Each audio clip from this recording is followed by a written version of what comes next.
আসসালামু আলাইকুম প্রিয় ভর্তি যোদ্ধারা, আমি তোমাদের সাজিদ শিহাব ভাইয়া। আজকের এই ভিডিওতে আমি তোমাদের সাথে শেয়ার করব শেষ 30 দিনে তুমি কিভাবে ম্যাথের উপরে একটা ভালো প্রিপারেশন এনশিওর করবে। তো ভাইয়েরা, প্রথমে দেখো, আমি চ্যাপ্টারগুলো এখানে লিখে রাখছি। আমি সিরিয়ালি চ্যাপ্টারগুলো সম্পর্কে ডিটেলসে বলবো তোমাকে যে তুমি কিভাবে কোন চ্যাপ্টার প্রিপারেশন নিবে। তো প্রথমে আসো ম্যাট্রিক্সের কাছে।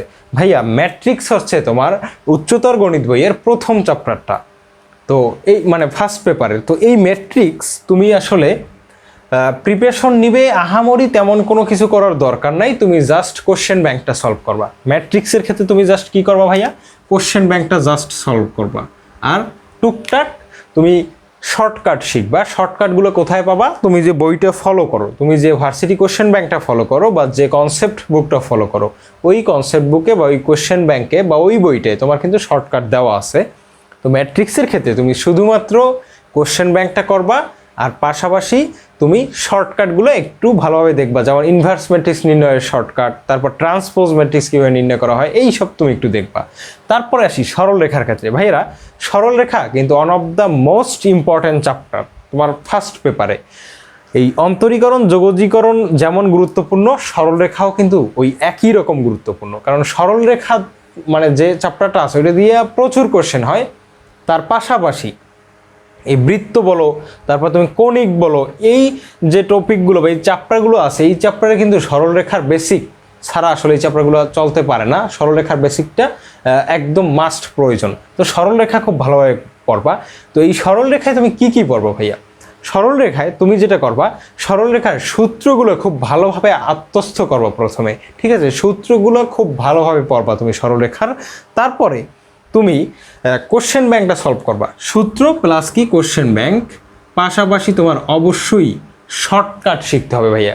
শর্টকাট প্রচুর পরিমাণে আছে সরলরেখায়, যেমন দুইটা রেখা লম্ব হওয়ার শর্ত, দুইটা রেখা সমান্তরাল হওয়ার শর্ত, তারপর দুইটা রেখার মধ্যবর্তী কোণ নির্ণয়ের শর্ত বা কোণ কত ডিগ্রি হবে, ইত্যাদি ইত্যাদি, পোলার স্থানাঙ্ক, তারপর কার্তেশীয় স্থানাঙ্ক, অনেক টাইপের কিন্তু আসলে ম্যাথ আছে এখানে, ঠিক আছে?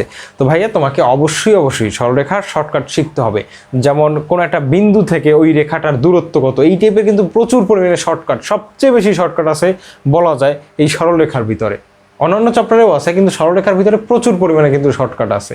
তো সরলরেখা তুমি অবশ্যই সূত্র পড়বা, তুমি অবশ্যই কোশ্চেন ব্যাংক সলভ করবা, তুমি অবশ্যই কি করবা, এই যে মানে ইম্পর্টেন্ট যে টপিকগুলো আছে ওইগুলোকে আইডেন্টিফাই করে তারপরে পড়বা, ঠিক আছে? কারণ সরলরেখা কিন্তু একটা ভাস্ট চ্যাপ্টার, 3.1 থেকে 3.7 পর্যন্ত। তারপরে ভাইয়া আসি বৃত্তের কাছে। তো সরলরেখা আর বৃত্ত কিন্তু মোটামুটি কানেক্টেড। তো বৃত্ত চ্যাপ্টারটা একটু ছোট, কিন্তু সরলরেখার বেশ ভালো পরিমাণ কনসেপ্ট বৃত্তে কাজে লাগে। তো বৃত্তেরও কিন্তু ভাইয়া শর্টকাট আছে। তুমি সরলরেখা আর বৃত্তকে একই রকম ধরে নিতে পারো, ঠিক আছে? তো সরলরেখার ক্ষেত্রে যা যা করবা, বৃত্তের ক্ষেত্রেও মোটামুটি তাই করবা, কিন্তু বৃত্তটা আসলে একটু ছোট চ্যাপ্টার, ঠিক আছে? তো ইজিলি তোমরা প্রিপারেশন নিতে পারবা। তো ভাইয়া, আমি আগে প্রত্যেকটা চ্যাপ্টার সম্পর্কে বলবো, তারপরে বলবো যারা ম্যাথে খুবই দুর্বল আছো, যারা চাচ্ছ ম্যাথ দাগাবা কিন্তু তুমি আসলে বুঝতে পারতেছো না কি করবা, তোমরা শেষ পর্যন্ত দেখো, তোমাদের জন্য স্পেশাল আমি কিছু সাজেশন দিব।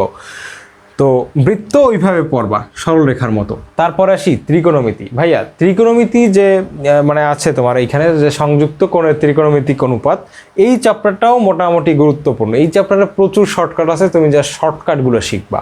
তুমি ত্রিকোণমিতির ক্ষেত্রে কি প্রিপারেশন নিবা? জাস্ট শর্টকাটগুলো শিখবা, আর কিচ্ছু করার দরকার নাই।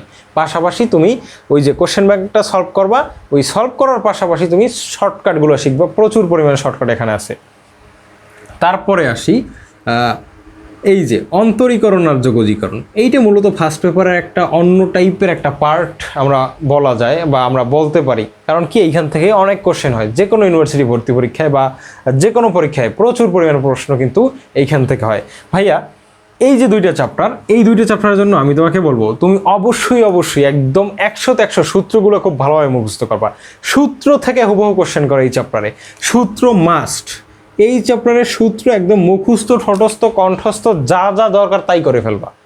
যেমন তোমাকে কোশ্চেনে চাইতে পারে যে DD x of E to the power x এর ডিফারেন্সিয়েশন কত, ডিডি এক্স অফ 1 এর ডিফারেন্সিয়েশন কত, এইভাবে কিন্তু চাইতে পারে। তো এইগুলো যদি তুমি না জানো ভাইয়া, তাহলে কিন্তু তুমি ধরা খেয়ে যেতে পারো। এবং ধরা খাবা ম্যাথে, কারণ ম্যাথ গুচ্ছে আসলে নাম্বার উঠানোটা অতটা সহজ না। এক তো টাইম ম্যানেজমেন্টটা ভালোভাবে করা যায় না, তারপরে তোমার খুব যে সহজ প্রশ্ন হয় এমনও না। তো ম্যাথে কিন্তু মোটামুটি কঠিন কোশ্চেন হয়। তো ভাইয়েরা অবশ্যই ম্যাথের ক্ষেত্রে এই যে পার্টটা বলছি, এই পার্টের সূত্রগুলো একদম মুখস্থ, ঠোঁটস্থ, কণ্ঠস্থ যা যা দরকার তাই করে ফেলবা। তো এই টাইপের কিন্তু সূত্র দিয়ে একদম ডিরেক্টলি চলে আসবে, ঠিক আছে, ডিরেক্টলি চলে আসবে। বা সাইন এক্সের ইন্টিগ্রেশন কত, তো এইগুলো ভাইয়া খুব ভালোভাবে মুখস্থ করো। তো যদি মুখস্থ করে যাও পরীক্ষার হলে অবশ্যই তুমি ভালো করতে পারবা।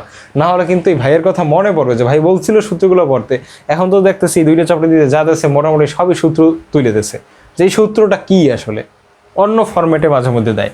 তো ভাইয়া এইখানে সূত্রটা মাস্ট পড়বা, প্লাস এইখানে প্রচুর পরিমাণে শর্টকাট আছে, এই শর্টকাটগুলো তোমাকে অবশ্যই শিখতে হবে। দেখো ফার্স্ট পেপারের মোটামুটি বেশিরভাগ কোশ্চেন এই অন্তরীকরণ, যোগজীকরণ আর সরলরেখা এই তিনটে চ্যাপ্টার থেকে হবে। অন্তরীকরণ, যোগজীকরণ আর সরলরেখা এই তিনটে চ্যাপ্টারের উপর থেকে কিন্তু ফার্স্ট পেপারের বেশিরভাগ কোশ্চেন হবে ভাইয়া। তো গেল ফার্স্ট পেপারের কথা। এবারে আমরা যাব সেকেন্ড পেপারের কাছে।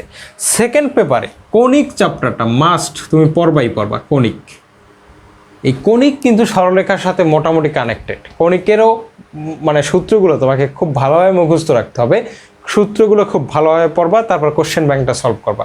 কোশ্চেন ব্যাংক কোনটা? ওই যে ভার্সিটি এ ইউনিটের কোশ্চেন ব্যাংকটা তুমি টাইপ ওয়াইজ সলভ করবা। তারপরে বিপরীত ত্রিকোণমিতিক ফাংশন, এইখান থেকেও কোশ্চেন আসবে ভালো পরিমাণে, ঠিক আছে। তারপরে জটিল সংখ্যা বহুপদী থেকেও মোটামুটি একটা দুইটা করে আসে, তোমার এমসিকিউ আসে জটিল সংখ্যা আর বহুপদী সমীকরণ থেকে।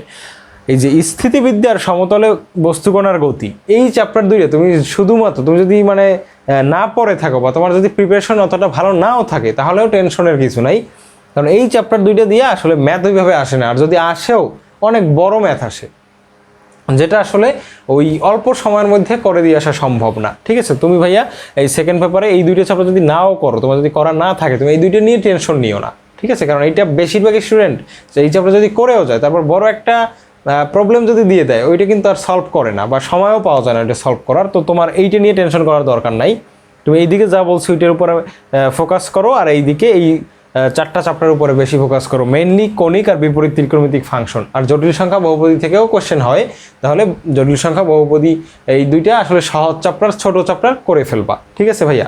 তো দেখো সেকেন্ড পেপারের প্রিপারেশনটা কিন্তু অনেক সহজ, ফার্স্ট পেপারে একটু ঝামেলা আছে, মেইনলি তোমার অন্তরীকরণ, যোগজীকরণ, তারপর সরলরেখা বৃত্ত এইসব নিয়ে।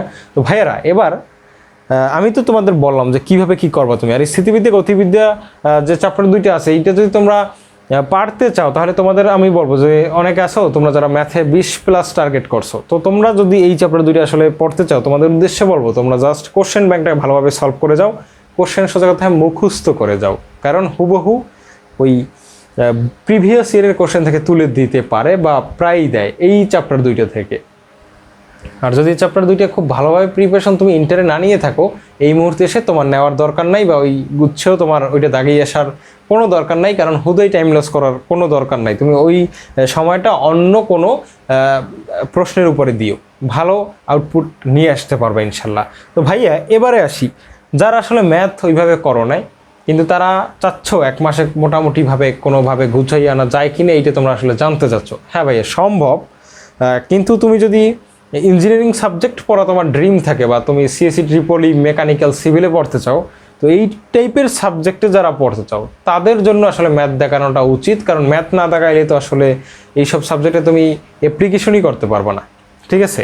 তো ভাইয়া তোমরা শর্টকাটে কিভাবে ম্যাথের ভয়টাকে জয় করবা, দেখো তোমরা অবশ্যই এইখান থেকে সরলরেখা চ্যাপ্টারটা পড়বা, খুবই সহজ একটা চ্যাপ্টার, ক্লাস 10-এও ছিল। এই সরলরেখার উপরে ফোকাস করবা, তোমরা বৃত্তর উপরে ফোকাস করবা, তারপরে তোমরা এই জটিল সংখ্যা, বহুপদী, তারপরে তোমার বিপরীত ত্রিকোণমিতিক ফাংশন, এইখানে কয়টা হলো, আর ম্যাট্রিক্স তো আছেই, ম্যাট্রিক্স, তারপরে সরলরেখা, তারপর বৃত্ত, তারপরে এখানে আছে কি জটিল সংখ্যা, বহুপদী, তারপর বিপরীত ত্রিকোণমিতিক ফাংশন। তো তোমরা আমি ধরে নিছি যে এই কঠিন চ্যাপ্টারগুলো তোমরা পড়ো নাই, তাও তুমি অন্তরীকরণ, যোগজীকরণ একটু টুকটাক সূত্রগুলো জাস্ট দেখে যাইও। তো এইভাবে যদি করতে পারো ইনশাল্লাহ তুমি 10+ রাখতে পারবা আর কি, যারা খুবই খারাপ অবস্থায় আছো ম্যাথ নিয়ে।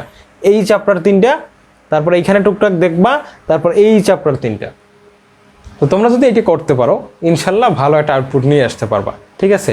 তো ভাইয়া তোমাদের জন্য দোয়া করি, তোমরা চান্স পাও, চান্স পেয়ে নিজের মনের আশাটা পূরণ করো, বাবা মায়ের মনের আশাটা পূরণ করো, স্বপ্নটা পূরণ করো। আগামীর দিন তোমাদের হোক। আল্লাহ হাফিজ।